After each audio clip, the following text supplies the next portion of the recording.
Dito makikita mo, kwarta talaga lahat eh. Wala na bang pahinga? Ito mga taong ito sa kaiisip kung paano kukwartahan ng publiko, ang taxpayer, mga kaibigan. Alam nyo, ang batas kasi, okay maganda ang layunin. Pero masama ang balakin na mga ito pinagaganda lang. Kasi kung maganda ang kanilang hangarin talaga, bakit bibilin mo yung di gawin yung libre. Kayo nagpapatupad niyan bukod doon, may problema ka pa. Paano nga naman kung matangkad? Abay sabi, gumamit daw ng mas malaking sasakyan.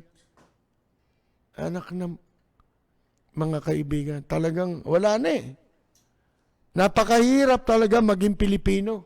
Sabi ko nga sa inyo kung ang isang sanggol na nasa tiyampa lang ng kanyang nanay, mai-interview na ni Ami Perez. Matatanong na ng mga nasa media. Interview, kaya ng gobyerno. Kung makapagsasalita na yung sanggol doon, tatanungin mo paglabas mo dyan, anong gusto mo maging nationality? Sa palagay nyo, sa klase ng gobyerno ngayon, may gusto pa maging Pilipino? Kasi papaliwanag mo pag pinili mo, Pilipino, ayan ang gagawin sa'yo. Gagawin kang prostitute ng gobyerno.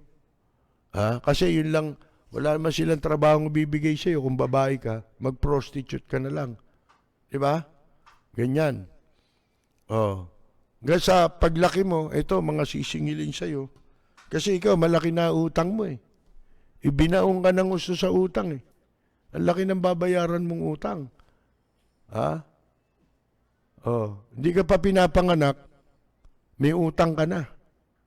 Tiyak na ayaw na maging Pilipino nun Pipiliin maging Hapon Okay, Taiwanese, di ba? Ibang nationality na. European, di ba? Kasi maganda benepisyo. Dito wala namang benepisyo Puro perwisyo, marami. Ibibigay sa iyo ng gobyerno perwisyo. Ito pa isa. At saka ito effective immediately yata yung sa bata. Di may kikita na naman dito. Pag nilabag mo yan, magkano? Yung face mask yata mula 1,000 hanggang 5,000 Pati yata yung sa bata. Upuan ng bata, mga kaibigan. Sa Amerika, wala namang ganun Ang sini-seatbelt doon, mga hanggang 3 taon. Mga kaibigan. Seatbelt. Sini-seatbelt sila. Pero wala yan, yung mga ganyan-ganyan booster. Anong katarantaduhan? Siguro, gusto nilang meron na namang nagbulong, boss. Ganyan yan Paano tayo magkakapera? Hihingi ng pabaon ito Tumitirada ng pabaon ito. Itong si Galbante, mga kaibigan, kausap nila, di ba? Sino mga kumita dyan sa face mask na yan? Di ba may binabawal, merong hindi? Selective. Lahat yan, pati face shield. Dahil kumikita, nakapagtataka nga, yung mga advocate ng sa environmentalist, laban sa plastic, walang nagsasalita ngayon pinakamalaking pollution ngayon, plastic Tsaka yung mga PPE na ginagamit ngayon. Bakit ngayon walang nagsasalita tungkol dyan, di ba? Ang dami nagkalat niyan, Mga kaibigan. Ito tinanin nyo ngayon, ikukuhan daw nila, ipaprivatize nila itong centers, inspection centers para sa mga sasakyan. Ang sabi nitong dating dilawan na si Edgar Galbante, lahat ng sasakyan, mga kotse, kailangang sumailalim sa inspection gamit ang privatization of Motor Vehicle Inspection Centers, PMVIC, equipment that can evaluate car performance and roadworthiness. Ito, ibig sabihin, mag-a-accredit sila ng mga PMVIC. Tapos, may mga equipment yan, sila mag-i-evaluate sa performance ng sasakyan mo. Ay, kunyari lang yun, cosmetic lang yan, roadworthiness, tapos mga accessories na kailangan sa kotse mo. Abay, di hold upan na ito, mga kaibigan. Tapos, pagka winalangyakan yung mga yan, outsourcing na to mga kaibigan Pag nagwalangya yan, wala silang accountability. Ano accountability nyo? Sige nga. Pagpalagay na natin, tatanggalan mo na accreditation, yun lang. Accountability ba yun? Mga kaibigan, ang accountability ng gobyerno, mawawala. So, mapupunta dun sa private. Yung private, wala nang accountability yun Di ba kamukha ng ginagawa sa customs? Yung mga magnanakaw dyan, kumukuha sila ng tauhan nila na mangungulekta ng tara sa mga smuggler. Linggo-linggo. Mga house show yung kung tawagin house show sa customs. Pero alam nung nagbibigay kung kanino silang tao. Bakit? Pag hinuli mo yan, ito nahuli, nangungulekta ng tong. Sino ka ba? Ako isa sa custom Anong custom? Di be-verifikahin. Taga-custom daw to Tapos, sino amo mo? Yung si amo ko. Pwede ka i-deny Sasabihin lang, hindi ko kilala yan. Gawa-gawa lang niya yan kahit sino, pwedeng ituro niyan kami, public official, kaya kilala kami, public employee. Government employee. Kaya kilala kami. Nangungulekta. Wala na silang pananagutan. Hindi mo na sila mahuhuli sa pangungutong, extortion, tsaka sa pagtanggap ng lagay, bribery. Mga kaibigan, wala na. Ganon din ito. At ito'y pagkakapirahan. Sigurado, ang accreditation dito, una, malaki, hingang ka. Meron na kong kakilala, inaalok na magtayo nito, mag-invest dito Alam mo kung magkano hiningi? Alam nyo kung magkano hiningi? 10 milyong piso. Nakausap ko lang kanina.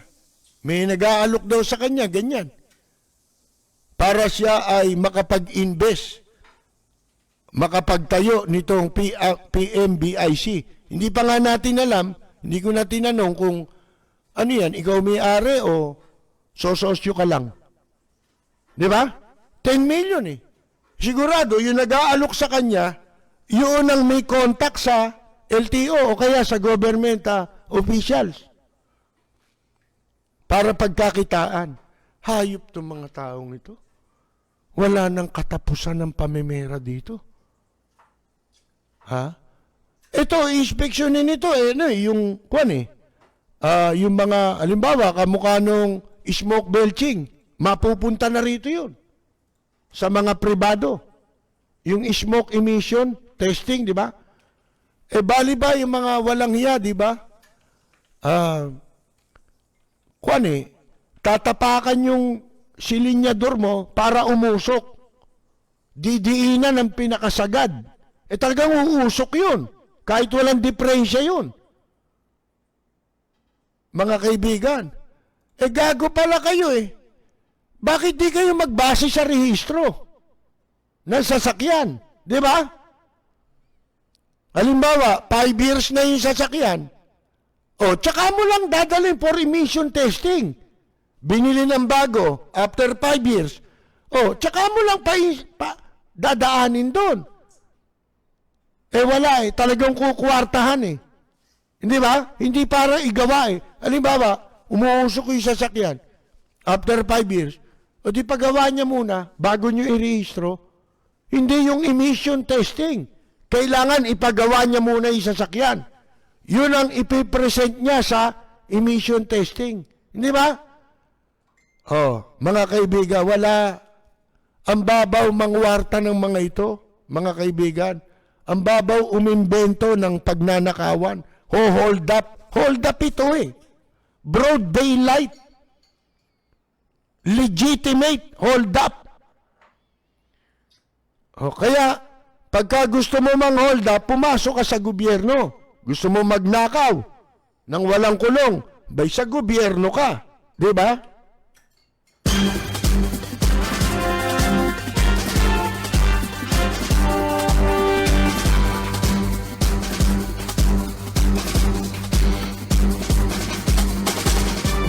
Simple lang po eh, mga kaibigan eh.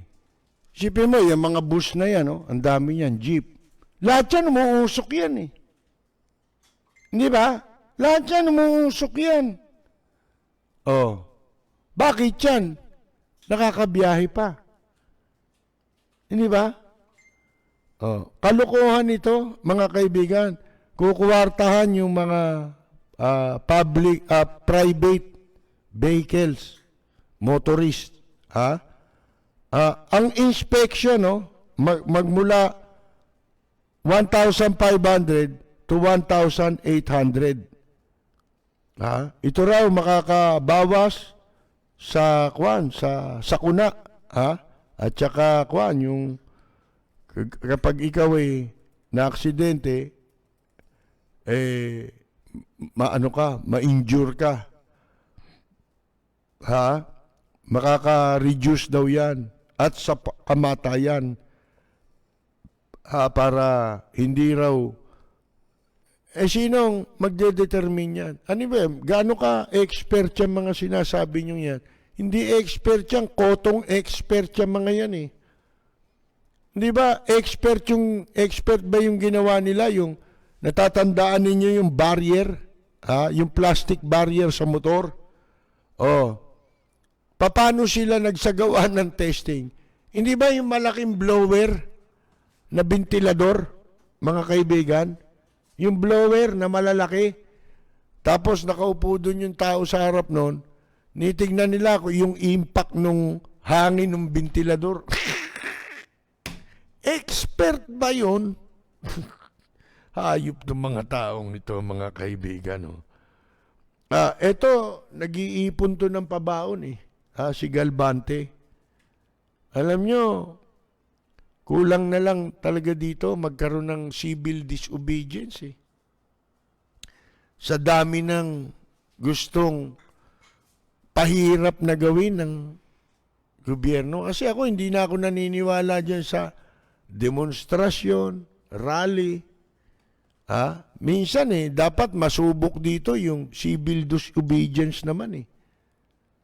Yung wala lang lalabas ng bahay, total, nagawa natin yan dito sa pandemic, di ba? Oh. Paano silang tatagal? May huhuli ba sa'yo kung nasa bahay ka? Wala ka namang ginagawa. Yung civil disobedience, yung wala nang lalabas ng bahay, walang papasok sa trabaho, walang mag-aaral, palagay ko naman, hindi aabot ang isang buwan, magigising sila sa katotohanan. Yung ba gusto nyo mangyari? Magising kayo sa katotohanan na wala ng ekonomiya. Oh. Sige, paano gagana ang negosyo rito? Kung nasa bahay ang tao. Isang buwan, magtiis. Ito nga mag-iisang taon na natiis natin Walang lumabas ng bahay, di ba? Ilang buwan yun, yung talagang kala mo yung karsada ghost town eh. Oh. Hindi na rin kailangan nila maglagay ng polis. Walang krimen yun. Nasa bahay lahat ng tao. Ang check na gagawa ng krimen, sila lang eh. Mga polis lang eh. Oh. Di ba? Pero, napakabisa ng civil disobedience. Makakala ninyo.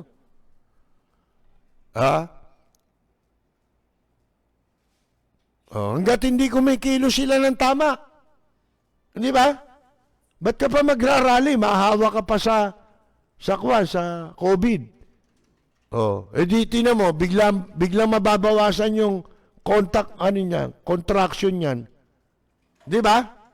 Yung paghawa, mababawasan yan. Subukan ninyo. Ito kasing mga ito, hindi nakakatikim. Pero pag may nagrally, nayayanig sila eh. Di ba? Konting rally lang, yanig eh. Nangangatog eh. Mga kaibigan, lalo na kung magkakaroon ng civil disobedience, yan hindi pa nasubok sa ibang bansa yan, sa mundo. Yung walang lalabas ng bahay. Paano gagana ang negosyo? Lahat, walang papasok ng total, wala naman pumapasok ng eskwela. Mga bata, di ba? Yun ang pinakamabisa. Kaya lang nakakausad pa ng konti. Kasi lumalabas ang tao eh. Nakakapagtrabaho. Mga kaibigan. Paano ngayon yan? Di ba? Huwag mo na sabihin lahat eh. Pagka ang middle class, yan ay nabantad na sa kagagawa ninyo ng kalokohan at naisipang manatili na lang muna sa bahay hanggang hindi kayo dumidiretso, hanggang hindi ninyo iniaatras ang lahat ng perwisyo na natili sa bahay ng 1 buwan. Palagay ko naman, hindi aabot ng 1 buwan. Susurrender kayo. Ay, tatanggalin na namin lahat yan. Ganyan yan eh. Mga kaibigan eh. Ito'y ano lang halimbawa lang. Kasi baka maisip nyo, tigil nyo na nga yung mga katarantaduhan nyo. Baka mapagsabihan ito. Di ba? Kasi walang ginawa itong mga taong ito kundi kung ano ikagagalit ng tao laban sa kanila eh. Ito yung mga lihim na kaaway. Ito ang tunay na lihim na kaaway ni Presidente Digongyo. Di ba? Yung mga gumagawa ng katarantaduhan, yung sip-sip-sip-sip ng military, kaya lang nagsisip-sip yan para makinabang sila. Di ba? Ano tawag mo dyan? Lihim mong kaaway yan. Walang pakialam yan. Kahit na ikaw ay magkasabit-sabit dahil sa kanila. Akala mo sa bandang uli, sasalba ka niyan. Paano kung wala civilian support yan? Gaano ka kasigurado na may civilian support yan?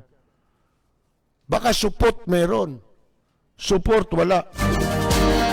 Si Ka-Percy Lapid, bumabanat.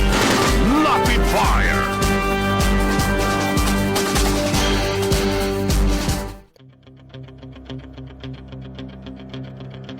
Walang preno kung bumatikos. Malalim at makatwirang komentaryo. Mag-ingat ang mga politikong gumagawa ng kalokohan at baka kayo ay tamaan ng Lapid Fire!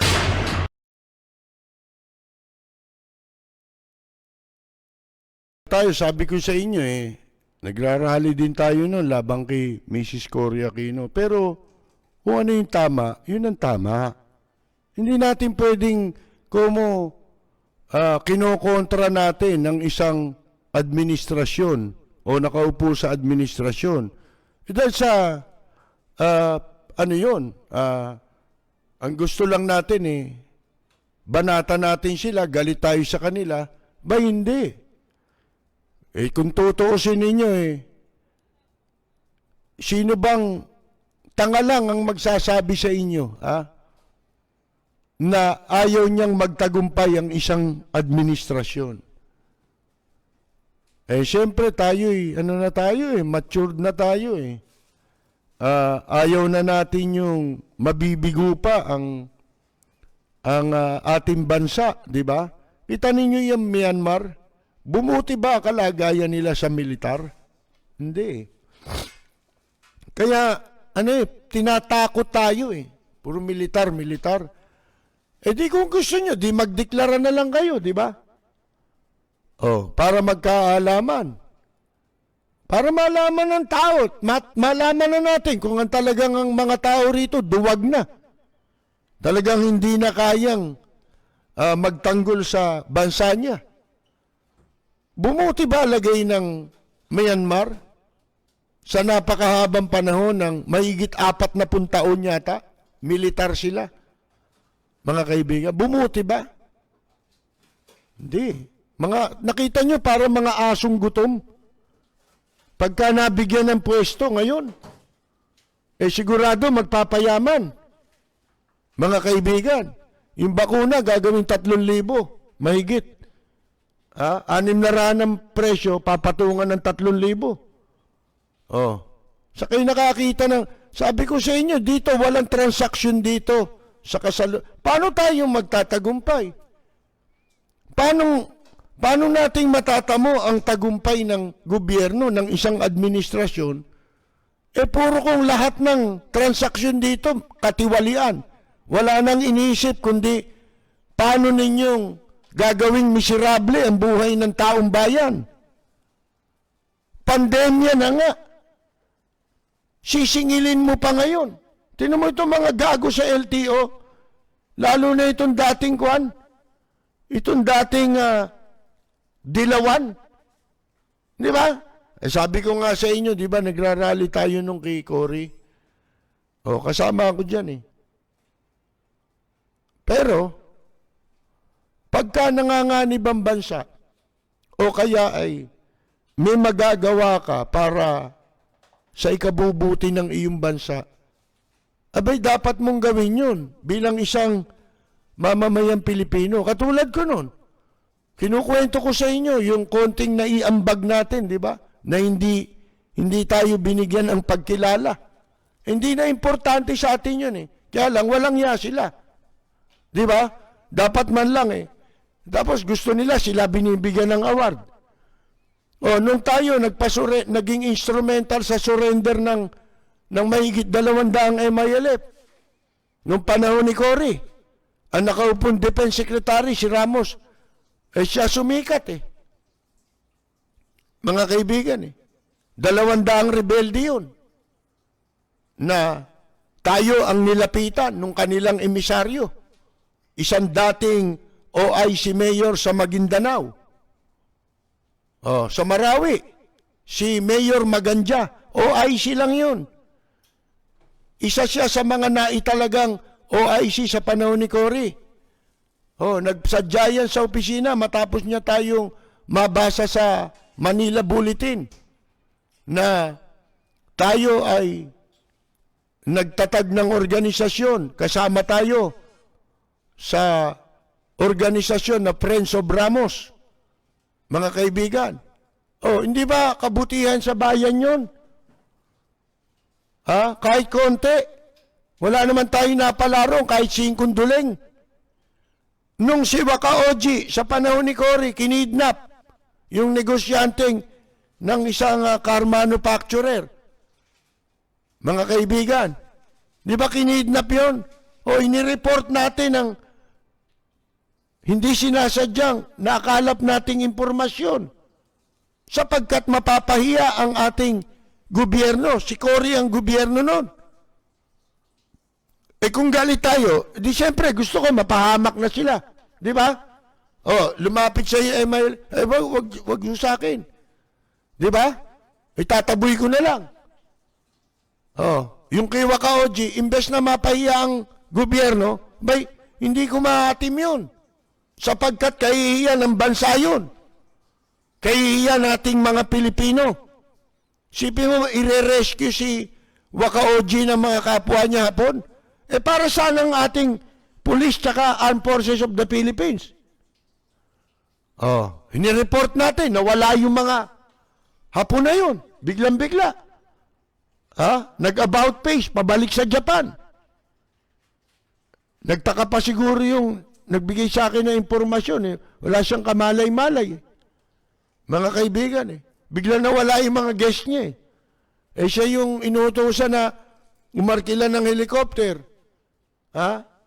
Hindi na nagamit yung helicopter. Nawala yung mga Hapon.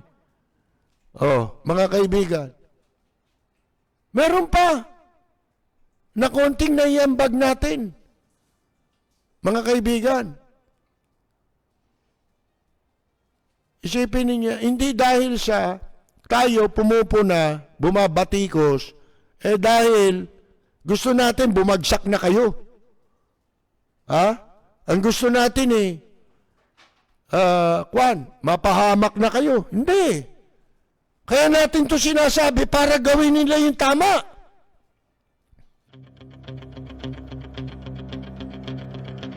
Walang preno kung bumatikos.